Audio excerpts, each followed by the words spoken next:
এই গল্পটি সম্পূর্ণরূপে কল্পনাপ্রসূত। এর সাথে কোনো বাস্তব ব্যক্তি, ঘটনা বা স্থানের মিলিয়ে দেখা ঠিক নয়। কোনো চরিত্র বা ঘটনার সাথে বাস্তব জীবনের কোনো মিল থাকলে তা সম্পূর্ণরূপে কাকতালীয়। এই গল্পের উদ্দেশ্য শুধুমাত্র বিনোদন। নমস্কার বন্ধুরা, আমি রূপম আর আপনারা শুনছেন রূপম স্টোরি লাইন্স। আজ আমাদের বিশেষ নিবেদন, রাত 12টার পর। গল্পটা শুরু হচ্ছে, শুনতে থাকুন। কি যাতা বলছিস? এক রাশ বিরক্তি নিয়ে চন্দনের দিকে তাকালো ইমন। চন্দন মুড়িয়া কণ্ঠে বলল, যাতা বলছি না ভাই, সত্যি কথা বলছি। ছবিটা আমার দিকে তাকিয়ে থাকে। ইমন বলল, বেশ, আজ আমি যাব তোর বাড়ি, দেখবো কেমন 12টার পর ছবি তোর দিকে তাকায়। আজ তো আমি থাকছি না, যতীনের ওখানে যাব। কাল চল। আজই তুই যা যতীনের ওখানে, আমায় তোর ফ্ল্যাটের চাবিটা দিয়ে যা। 11টার মধ্যে খাওয়া দাওয়ার পাট চুকিয়ে অলস মনে ড্রয়িং রুমের সোফায় বসেছিল ইমন। ছবি নাকি ঘাড় ঘুরিয়ে তাকায়, তাও একটা জলরঙা মেয়ের ছবি। আগে বাড়িতে এসে অনেকবার ছবিটাকে দেখেছে ইমন।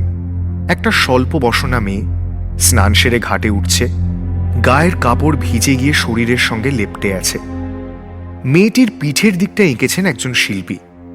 শরীরের প্রতিটি ভাঁজ স্পষ্ট হয়ে উঠেছে রঙের পরতে পরতে।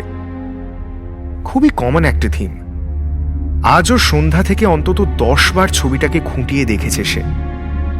শিল্পীর নাম ছবির কোথাও নেই। মেয়েটার শরীরের গড়ন দেখে বয়সটা আন্দাজ করা যায়, 18-19 হবে। ইমন মনে মনে ভাবল,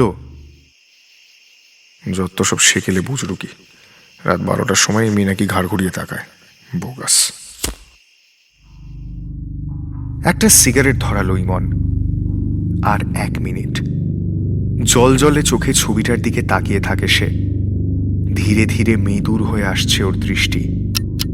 10 সেকেন্ড, 5 সেকেন্ড, 1 সেকেন্ড। হঠাৎ যেন শিউরে উঠল ইমনের সারা শরীর। হাতে সিগারেট ছিটকে পড়ল মেঝে। বিস্ফারিত দৃষ্টি নিয়ে ছবিটার দিকে তাকালো সে। ছবিটা জীবন্ত হয়ে উঠছে ধীরে ধীরে। মেয়েটা ঘাটের সিঁড়ি বেয়ে উপরের দিকে উঠছে। 2 ধাপ উঠেই ঘাড় ঘুরিয়ে ইমনের দিকে তাকালো সে।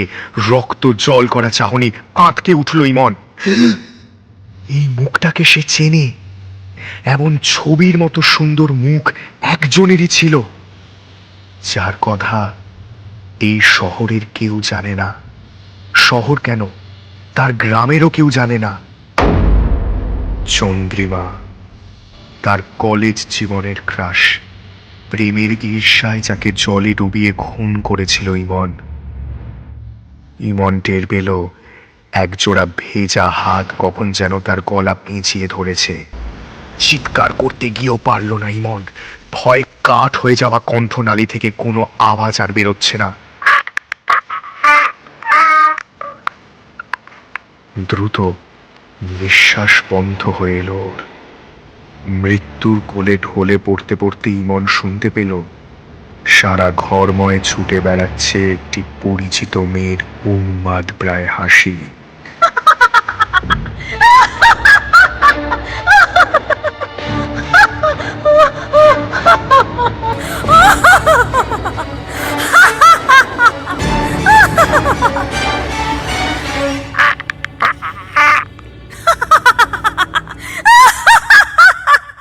চন্দ্রিমা। বন্ধুরা, শেষ হলো আজকের গল্পটা আপনাদের কেমন লাগলো অবশ্যই কমেন্টে জানাবেন। যদি ভালো লাগে অবশ্যই ভিডিওটা লাইক করবেন। আর আমাদের চ্যানেলে নতুন না থাকলে অবশ্যই চ্যানেলটা সাবস্ক্রাইব করে রাখবেন এরকম আরও নতুন নতুন গল্প শোনার জন্য। আজকের মতো এখানেই রাখছি। পরের দিন দেখা যাচ্ছে একটা ধামাকাদার নতুন গল্পের সাথে। ততক্ষণের জন্য সবাই সুস্থ থাকবেন, ভালো থাকবেন। আর অবশ্যই রূপম স্টোরি লাইন্স শুনতে থাকুন। ধন্যবাদ।